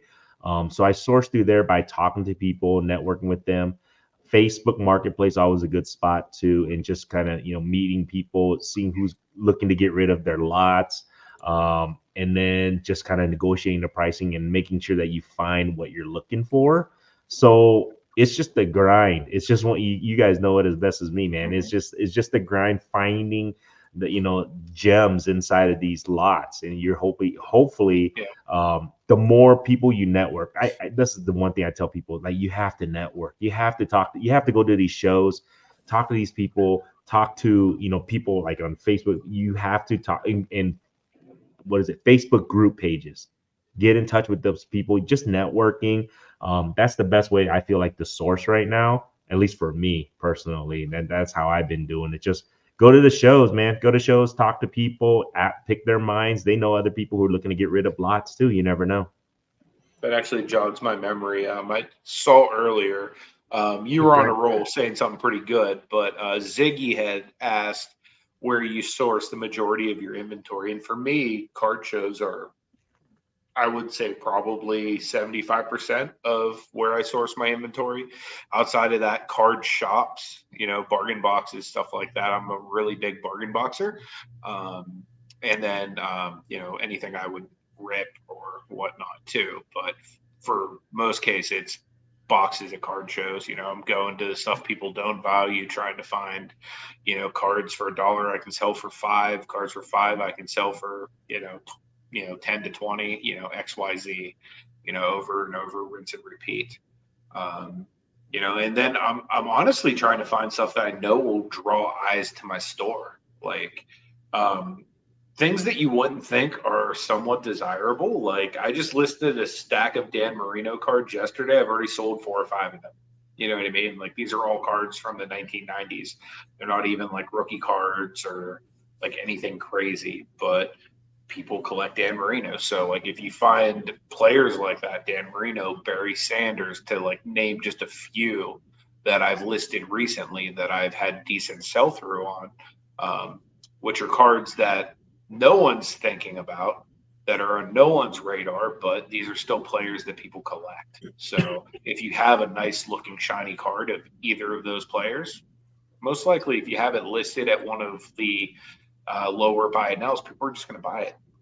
Yeah, for sure. And you know what I also recommend too, those when I'm sourcing, when I pick up these lots, some of those cards, like you were saying, like those Dan Marino cards, you'd be surprised because I grade through SGC and PSA. So some of these unique cards, you'll see in these lots of these guys, Hall of Famers and everything. If you get them graded, you'd be surprised how much you can literally 5 times what you put into that card. So I've done it because I think PSA, when they do their sale, because I by the way, PSA has a sale right now for this month. But when I graded it for I think it was like $15 last year when they did their sale, there was a card that I literally got in a lot. It was probably, I don't even know, maybe a couple cents. And when I got it graded, came back, it was a Drew Brees card. I mean, I literally sold that card for almost like $70. So I mean, you can't go wrong with something like that. So those are the things when you're sourcing, I kind of look for too. I'm looking for those unique Hall of Famer cards. So that's my niche a little bit, is that I'm looking for like Tom Brady or Michael Jordan, just some Hall of Famers, just not their rookie cards, because hell, I can't afford that, but just some really cool, unique cards. And you look at the conditions, the corners, surfacing, when you're looking at it real quick, and then you think like, if you grade it, if it comes back a 9, you probably get your money come back and maybe a couple bucks. If you come back a 10, like you're saying, you literally probably paid for the lot you just bought. For sure.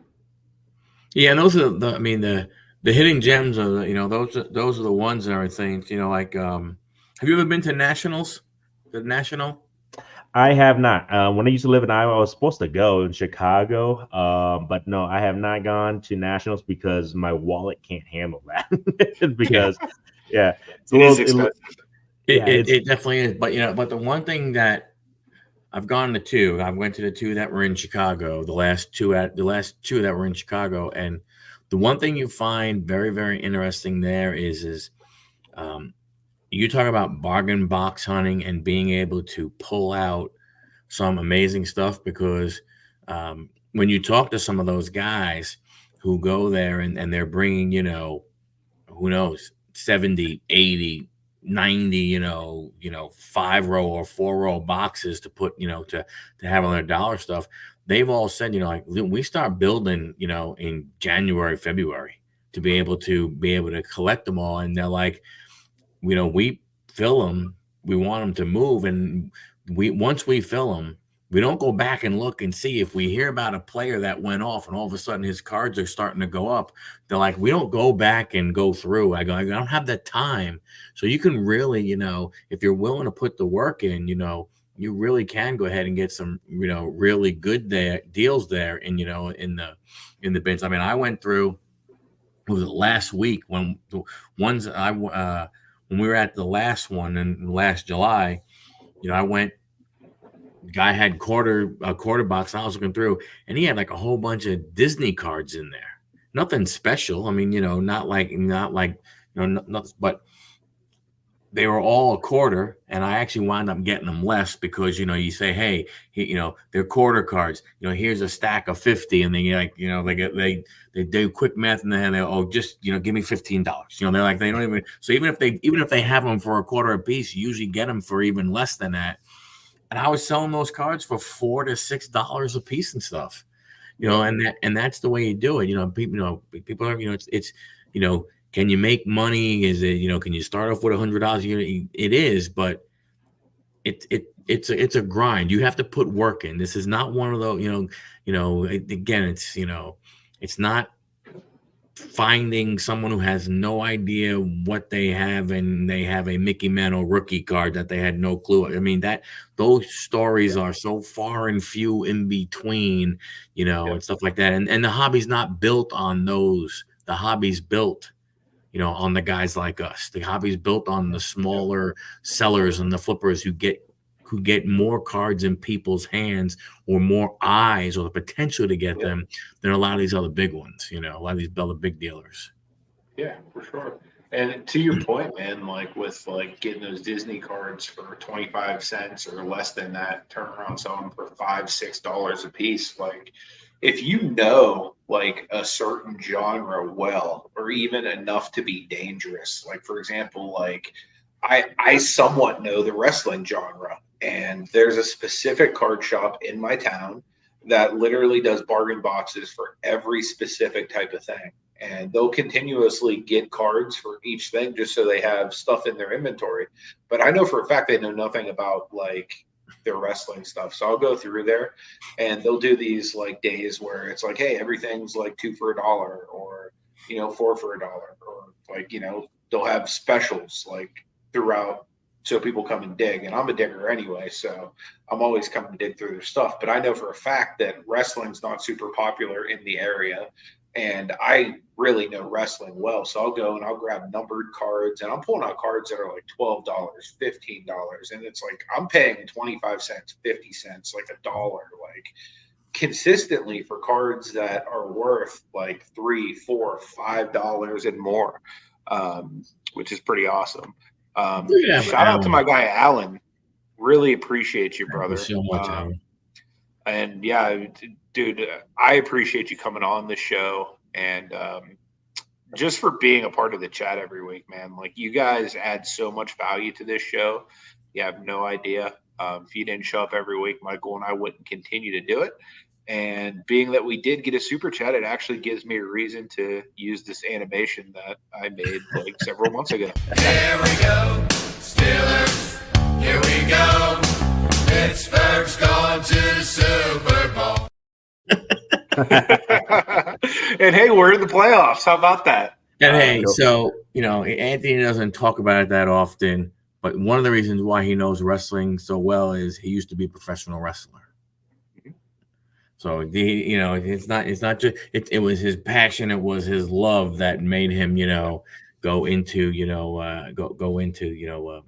being so well versed in them and stuff. But you're right. I mean, to prove it. But you're right, and from that standpoint of is that you can if you're smart, if you go through what you want to. I mean, there are people who own card shops who put bargain bins, and they don't they also want to put stuff in there so they get people in, right? Because if you own a card shop, if you don't have people coming in, you won't have a card shop for very long. So you got to do certain things. So it pays, to go into your local, to bring it back into the beginning of the show, to go to the local stores and everything, because then all of a sudden, you start getting there. They start knowing you. You start getting the stuff before it goes into the dollar bins. Yep. Because man, I know Anthony loves the wrestling stuff. You know what? Hey, Anthony, or I wasn't putting this out yet, but you're here. I know you love wrestling. I just got this in yesterday. I haven't had a chance to go through it. Here you go. Look through it. Yep. And that's a game changer too, is because then you're getting stuff that literally the public hasn't had a chance to get at a reasonable rate. And really, the hobby comes back to relationships. You know what I mean? And really, if you going back to that comment about the $100, if you really want to maximize your $100, build good relationships, because then you're going to find people that are going to give you the deals that are like really worth having. Like, for example, I mentioned Marty earlier. He's a guy that literally he'll pull a card and he'll be like, okay, if I sell this on eBay, automatically there's like 20% right there off the cut. You're my friend. Right there, here's another cut for you so that you can make some money on that card too if you choose to sell it. You know what I mean? So just knowing people like that, having, people that will look out for you in the hobby, knowing that, hey, you're looking for this player or that player. And then when they come available, they'll actually reach out to you, be like, hey, I just got X, Y, and Z. Do you want this before I list it and or put it for sale? So just having that access to like even behind the counter stuff is huge, especially when it comes to being able to make a profit on things. For sure. So what's your favorite stuff to sort through?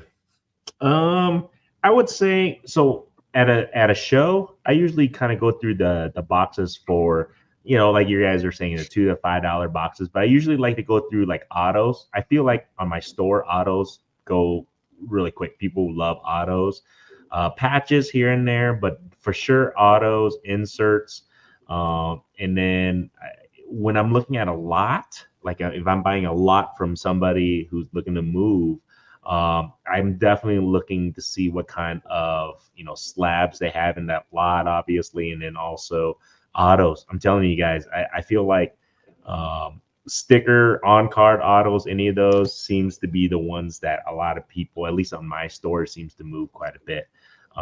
Inserts, obviously, and parallels, things like that, they do well too. Base cards, usually what happens is when I'm looking at lots, people just throw in the base cards for me. So I mean, I got the scanner, I'll just scan those suckers in anyways, whatever the case may be. But they usually just are looking to get rid of some of those base cards, and you'll be surprised. You guys know as well as me, those base cards will move. I mean, people are always looking to fill up their sets, so you never know. Yep. Not to mention collectors out there. You know what I mean? I can't tell you how many base Anderson Varejao cards I've purchased in the day, and it's like most people, they'd be like, oh, just throw that in their like donate pile, or they're like, I'm gonna throw this away after I'm done ripping the pack pile. You know what I mean? Like, but like there's guys like me that will go and buy them just because they like to collect that specific player and have like binders full of them or whatnot. So I mean, that to your point, that's an excellent idea. Just, if you have the scanner and it doesn't cost you very much more time and effort, why not throw it up there? You know what I mean? Like I'm thinking to a card I just sold the other day, and literally like I almost like if I could reach through eBay and high five the person for buying the card, I would have. Like the person bought a Dylan Windler card off of me. And like, if anybody knows like who Dylan Windler is, he's basically like a bust that the Cavs drafted, like I think 2019. Whoa! He's on the New York Knicks G League team. He's not a bust. He is no longer a bust. Sorry to disrespect your team, but he is no longer a bust. He is a G League superstar on the Knicks organization. That's probably why they bought him, to be honest, because there's been so many reporters in Cleveland that have come out and said this guy's not even like an NBA talent. You know what I mean? Like, and they drafted him basically to fill that Kyle Korver like sharpshooter role, which he has the talent for. But like this dude bought it, and I was just so happy because like the year he was drafted, I was buying like the rainbow of Windler and like everything. Like, I probably wasted so much money on Dylan Windler and Kevin Porter Jr. that year. I'm thinking, why did I just buy all Garland? You know what I mean? Like I'm there buying the other two because they're cheaper. And, but anyway, he bought Windler, and I was just like, man after my own heart. You know what I mean? Like he took one of these off of my hands. But yeah, so like I always get really excited when somebody buys a card that I actually really like, or like to that point of what you like to sort through. I love sorting through stuff that's like, you would think that it would be monotonous to look through 90s stuff, but like I freaking love looking through 80s and 90s stuff because I became a collector in the late 80s, and I collected hard like through most of the 90s, you know what I mean? Toward like maybe like the late 90s, I might have like slowed down a little bit because obviously things are more important when you're in high school than Yep. collecting pieces of cardboard, you know, like obviously um, almost anything else. But you know, like to that point, I still, you know, would go to flea markets and stuff like that with my friend Marty, and I'd still collect like my Cordell Stewarts and, you know, like my Cleveland Cavalier players and stuff like that and put them away. But you know, just getting back into it has been like just so much fun, you know. So like now going and sorting through these cards that like make me feel like a kid again are really fun. You know what I mean? Mhm. Whereas most people would be like, I don't want to look at anything from the 80s and the 90s unless it's like a Jordan rookie, a Kobe rookie, X, Y, and Z. Like I'm having fun looking through freaking Fred Taylor rookies because I remember like chasing him and Randy Moss and like Peyton Manning and like all of those players that year, you know what I mean, with my friend at the flea market. You know what I Yeah, mean? Like, so for sure. going back through that stuff or like 99, looking through like Torrey Holtz and like all these kind of like just like players that no one really thinks of. But like for me, it like makes me feel like a kid again, you know? So I really enjoy sorting through that type of stuff or just anything that's like non-sports and like fun and like interesting, you know. And when it comes to listing, I really enjoy listing the same set all at the same time, thanks to Michael, because it makes it a lot easier than retyping everything. You can literally just change the number and you're off to the races. Now obviously, like once I'm fully set up on the software, that won't even be a issue anymore. You know, and then maybe I can switch over to the other system and just not even have to worry about sorting back into letters. And it's such a pain in the butt. Yeah. I really think just being able to get switched over to Car Dealer Pro and changing my inventory system is probably gonna, if nothing else, double or triple up my output just alone, if not more. Yeah. Once you get your SKU system, for sure, you're gonna be like, why didn't I do this? Why Right. didn't I do this? You're gonna see it's night and day for sure Yeah. on that. Oh, definitely. But I'm glad you mentioned about that sorting stuff because it's so funny. When I was going through a lot that I just purchased, and there's a bunch of cards I didn't know I had. It was in the lot, but it literally remind me, like you were saying, like Fred Taylor, all those guys from the late '90s. It's just like it just brings back memories when I used to watch football at home, and it literally does make you feel like a little kid just going through these old cards. Is pretty cool. And it takes you longer to get through them. Yes. Yeah. Because you're sitting there and you're going, oh my gosh, I remember that guy. And then you start thinking about that player. And then you look at three more cards and you go, oh my gosh, I remember that guy. And then you start thinking about him. And then your next thing you know, you've been sitting there for an hour and you've gone through and maybe like 40 cards. Yeah. It's hilarious. It is though. It's so spot on. Good point here with Mason Rudolph. Yeah. I mean, who knows what's going to happen next year? I've actually went through my binders. Every Rudolph I have is either at this point already sold based on his 3-game winning streak, or like the Sage / hit / like super swaggy Mason Rudolphs I have are still available. But hopefully, I mean, I highly doubt they're going to beat the Bills this week, but if they do, hopefully the rest of my Rudolphs go before, you know, they either replace him or Kenny Pickett gets a chance to resurrect his career. Yeah. Hey, back to what I'm going to say, Fioressa, hopefully, or Foressa, I'm not 100% sure, about having all those cards of different values. And then, you know, you're following up with, you know, can't afford, you know, the fees, unfortunately. So you're going to have fees no matter, unless you post somewhere and somebody hands you cash, you know, and it's a in-person deal. If you're going to try and do anything online, you're going to get some kind of fees because, like, for instance, if you made a deal with somebody, and they're going to use, let's say, PayPal, they're going to PayPal goods and services. So there's money coming out. You know, that's the way, you know, if you're going to, in my opinion, if you're going to try and do it yourself, I don't know, if you've never sold on eBay before, being a newer seller on eBay, and if all of a sudden you're throwing some higher value stuff on there, the scammers are going to be you are blood in the water in where Dave lives in Australia, and all the great whites are coming out, because the scammers are going to come out there and they're going to start, and they're going to be like, oh yeah, and they're going to buy the cards, and I didn't get the card, or you're a scammer, this is a fake card, and stuff like that. So high dollar cards. And when I mean high dollar, I'm not talking about 100 or even, I'm talking about, if you're saying of all different values, and if you have that many over multi generations, you may have cards in the tens of thousands of dollars of worth. I don't know, not knowing what you have.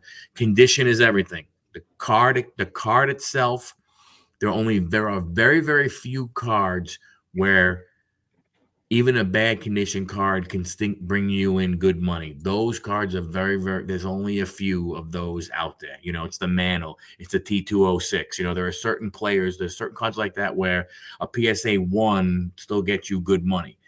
Everything else, it is all about the conditions of the card. So don't just be like, hey, I have multi-generational and everything like that. So that's something to look at. But I mean, going through a consignor, you may be about the fees, but that might be the safest way to go if you don't want to do on eBay yourself, in my opinion. What do you guys think? Yeah, I mean, definitely. I mean, if you just want to move this stuff, consignment's the way to go. But the thing you want to be cautious of is most consigners are going to throw it up 99 cents, no reserve. So what it sells for, it sells for. You know what I mean? You could have some stuff that's like really good that if you would have waited on, you could have made a lot more money on. But by the same point, if you're just looking to move and get a check, like DC Sports 87, like that'd be like a excellent avenue. ComC would be an excellent avenue. The issue with ComC is you're going to be paying at least 50 cents upfront per card. Now, if you're sending in stuff that's not desirable, or, say like the $2 cards that we're talking about, listing in bulk, that right there is going to eat into your profit, plus any kind of fees and stuff like that. You could lose money. So just being mindful of all of those things. Obviously, Facebook Marketplace, that type of stuff. Instagram, Twitter, if you don't want to actually pay fees, that would be a way around it, is by using social media. If you don't have a big following, though, it's going to be tough sledding, in my opinion. Like even if I were to list stuff on social media, there's really no guarantee that I would sell it. And I have a YouTube channel. You know what I mean? So, but then again, I mean, there's a difference between me listing something on social media or somebody with a YouTube channel the size of Jeff Wilson or Pac-Man or like any number of other creators that have really big followings. But I would definitely say that if you have that many cards, you might even consider, and if you have the ability or the want to actually do the work, you might want to consider getting one of those scanners that we're talking about and listing to eBay yourself, because you'll make more money that way. But again, it's going to take a lot more work, a lot more effort. But if this is your hobby and you like playing with cards anyway, then it's not as bad as like sitting there doing stuff that you don't like. You know what I mean? Like, say you're sitting there listing women's shoes. That's not as exciting. But if you're sitting there listing, say Barry Bonds is your favorite baseball player of all time, a stack of Barry Bonds cards, you're loving life. You know what I mean? You're going through memory lane. You're thinking of the different seasons and the different games and X, Y, Z. You know what I mean? So really, it's all about the mindset. And a lot of times with collectibles and cards and stuff like that, you can really tailor it to whatever you like. You know what I mean? There's plenty of times I'll be sitting there listing baseball prospects I've never heard of, nor can I pronounce. And that to me is a little bit grueling. But then I'll run through another day where I'm literally listing stuff that I just love and I adore. And it makes all the difference for me. I don't know. Yeah. You have, so I'm just reading the comments. I'm just trying to figure out, you've been selling for 4 years, you make 6 figures. selling. If you want to get out, then a bulk deal may be the thing you're doing with, with somebody. I mean, honestly, I would go ahead and do chasing cardboard. If you have that many cards, I would go ahead and I would try and get in touch with Ty or Mike and see if they would come out and look and offer you a bulk deal. But I mean, if they'll offer you a deal, but you're gonna have to be willing to sell in bulk, right? They're not they're not robbing you. They need to make money. If you had a million cards, and let's just say the value was $500,000, they're not going to give you 500. They're not even going to give you 400. Because they when they have to pay and all the stuff that they have to do with them, so they have to get really good deals, on stuff. So I mean, that's tough. You know what I'm saying? I mean, that's a tough one. That's actually kind of cool. Like, so you were actually going to be on an episode of Chasing Cardboard with these cards. That's really cool. I would love to. Yeah, that would have been I would great love to see the card, or even hear about the cards that you were about to sell or to be on there with. That's pretty awesome. I would imagine that the collection has to be pretty good for them to even consider coming out, because I'd imagine they probably have to travel unless you're local to them. They would. Yeah, I mean, it's tough. I mean, I think those guys. I mean, obviously, like I said, they're a big company, right? So they need to go ahead and make more money per card than, let's say, somebody else does, right? Because they have a lot more people they have to pay. Where if you have someone who's doing a smaller, has a smaller operation, they can give you a little more because they don't have to make as much because they're not paying as many people, for something like that. But I don't know. I would think a bulk deal. I think you're making six figures. You're good. I would just keep selling. I would just keep selling your inventory, man. That's what I would do. If I had that type of inventory, I would still continuously just keep listing on eBay and do shows. That's what I would do. Yeah, I would recommend doing shows. If you had that type of inventory, I would definitely do card shows, because there you can move a lot of inventory easily there. And then, just like I said, just keep on listing. I mean, if you're making six figures, you're doing something right, especially if you're only doing it part time. and if you want to retire, I mean, hire someone to do it for you. True. Hire an employee to go ahead and list your cards and give them give them. Yeah, I mean, again, it depends on how much you want to get out of it, also, right? I mean, if it's a million cards and it's worth $500,000, what are you willing to take? I mean, that's really what it boils down to, right? Mm-hmm. From that standpoint. Oh, you had to let him go. Well, that stinks. Yeah, so here's a good point. Dusty says most resellers offer 50% or lower depending on volume and sell-through rate, which I could totally see, especially with the thing that scares me, like, because I see a lot of flippers that are like paying 70, 80% hard. It's hard to do that in this market when things go up and down so drastically. You know what I mean? Like that would be my fear. Like personally, like if I was buying a big collection like that, I would be like, man, like I can't afford to put that out, because if something happens between now and when I can actually process all of these, like I'm basically out the money. But by the same point, like if I own the collection and I know the value of the collection, like you probably know the value of your collection, it like Michael said, it might be worth just piecing it out yourself, or maybe the parts that you're okay with somebody kind of getting a little bit more over on you. Like I'm not sure how much they were offering you, but maybe offer them a lower, or not even them if you don't like dealing with them, but somebody like a lower amount of cards, just to kind of piece down what you're actually working through. Because for me, like, for example, like my goal is like when I go out to card shows on the weekend, I want to fill up like a 2, 3, or 4 row box. But I know that when I go to process the cards in my scanner, I'm really only looking to do like 1 row at a time. You know what I mean? So if you're able to kind of piece down like what you're actually working through, it's going to make it a lot more manageable for you to actually do. Yeah. Hey, you have 3 guys that live in 3 different parts of the country. Where do you live? Touche. Well, Granny, And we all want to sell cards on eBay. So, yeah, so Granny, you've bought collections or you've bought lots.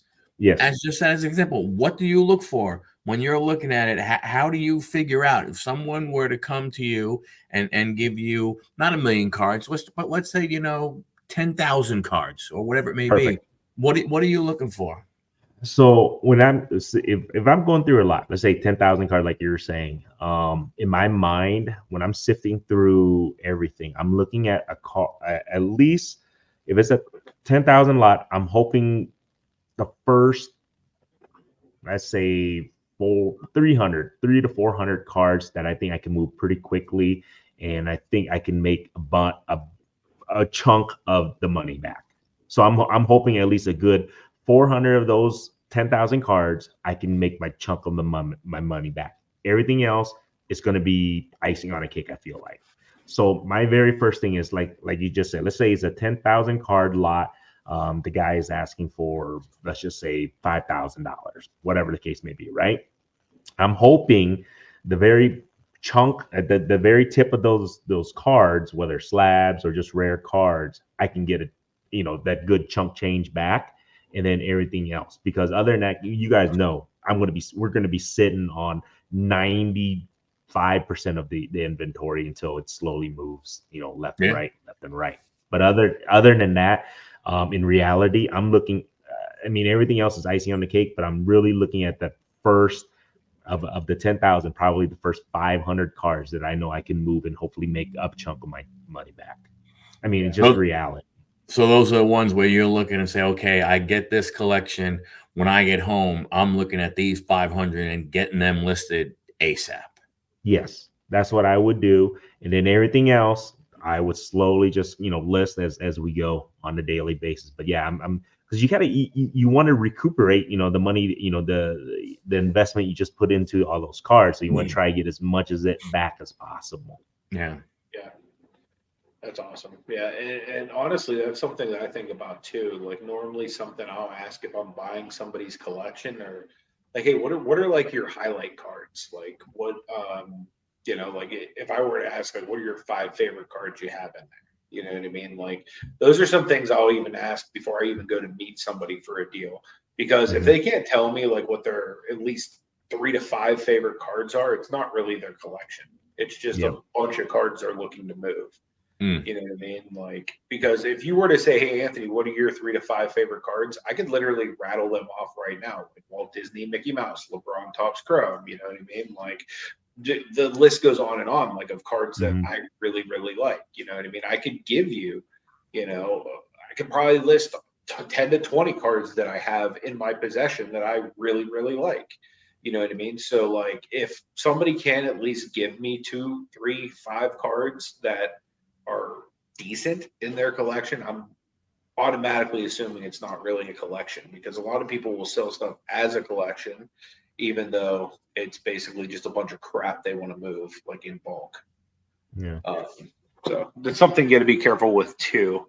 But again, just knowing, and if you've been around, the Facebook groups or, you've purchased many collections in the past, like, if it's like a legit collection, because normally there's at least something decent in it. You know what I mean? Yeah. And normally they can at least give you like a highlight, like, hey, send me a picture of like anything you have that's like, say, over $100. Like if they're asking for, a multi-$1,000 deal, then they should be at least able to send you a picture of something that's worth over $100. Yeah. So somebody asked me what moves the quickest at my store besides the autos. It's the short numbered, super short print cards. A lot of short numbered anything numbered, probably 50 and under, I feel like moves pretty good and pretty quickly. So I was just answering somebody's question there. Yeah, that's a really good question. Excuse me. Yeah, it's dealing with. I mean, I haven't had the opportunity yet to deal with either a big lot or a collection type thing. I would love to. I would love to have an opportunity one day to do that, to see what it would be, to actually look and stuff, and it'd be hard, as you look through a lot of this stuff, because as a buyer, you don't want to insult the seller.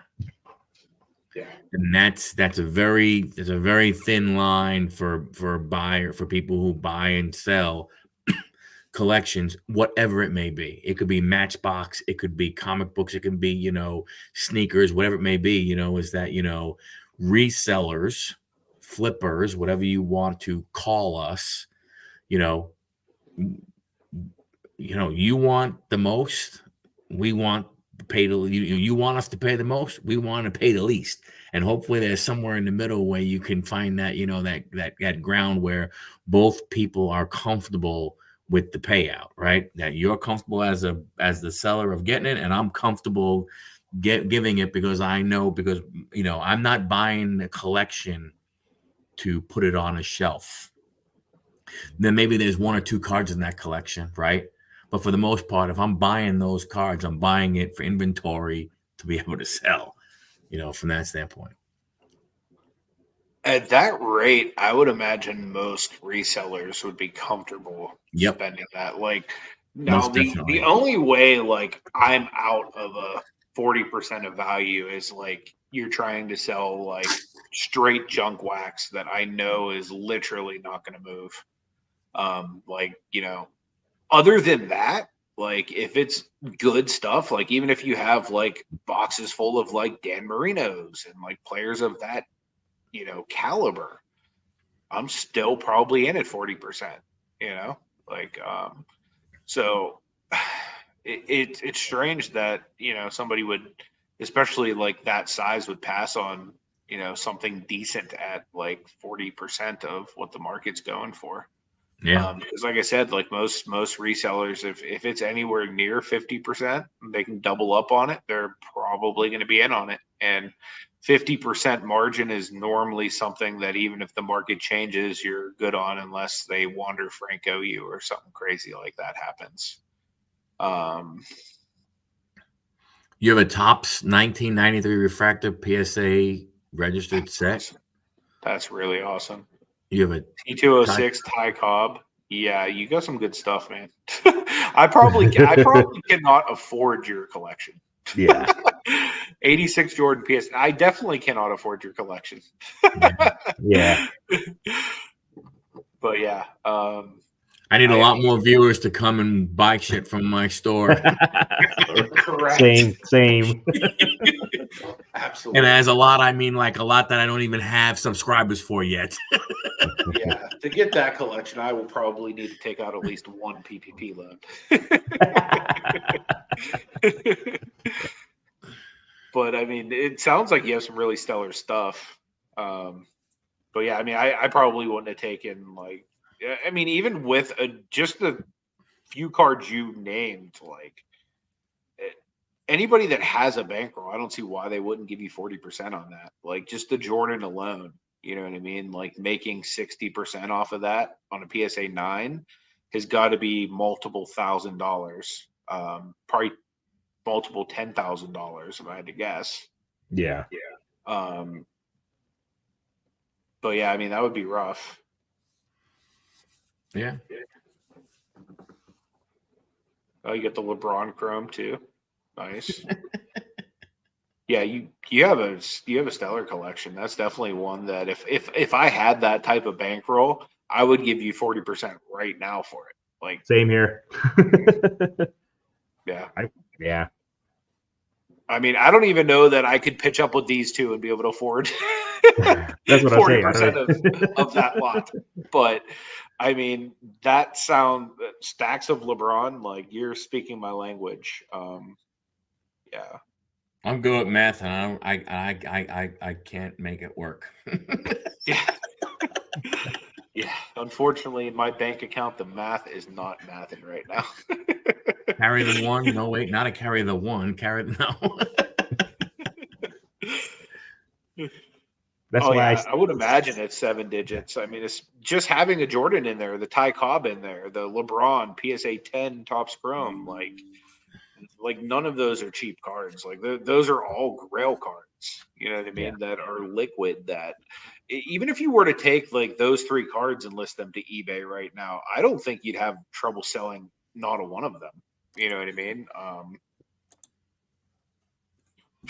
But yeah, I mean that sounds like an awesome collection. But we've been going about 2 hours. Holy Is there smokes. anything? Is there anything we haven't covered, Grandy, that you wanted to touch on tonight, or anything that we can promote for you? Like whether that's I did drop a link for your YouTube and your eBay, both in the description of this video and in the chat already. If there's anything else you want to plug or promote, feel free. We genuinely appreciate your time, and this has been a lot of fun. No, it's been awesome, man. I appreciate you guys just having me on. Like I said, this is my time away from the chaos I call home. But but like I said, yeah, and just go check out the YouTube and the eBay store, and I'm just kind of grinding and just trying to make a living, man. I mean, in reality, everybody's like, are what's my end game, right? To be rich or anything, I don't think so. Not from selling sports cards. I just really want to be able to make a decent living and enjoy what I do. Like you guys said, man, I really love sorting through these cards, listing these cards. I just love sports, and I love sports cards. And no, it's been a blast, man. I didn't even know it's been 2 hours. That's kind of crazy how fast it goes by. Absolutely. But yeah, Thanks, Dommy. Hey, thanks, Dom. Yeah. Genuinely appreciate you guys. And remember that we do have a giveaway going for next week. So just after the stream goes off air, just go and leave a comment. Make sure you leave a like. And then also, if you're not subscribed, make sure you subscribe. Also, I'm going to ask if you guys could please subscribe over to Michael's channel, because we will be live there next week. And also subscribe to Grandy's channel, because he puts out some really good content. And as you've seen from this episode, he really knows his stuff when it comes to eBay, sports cards, and stuff like that. So we always encourage you guys to go and support our guests and show them some love. But again, we appreciate you guys, and we will see you next week over on Michael's channel, Huddle Card Collection. Thanks, Dusty. Appreciate it. Awesome. Thanks, guys. Thank you.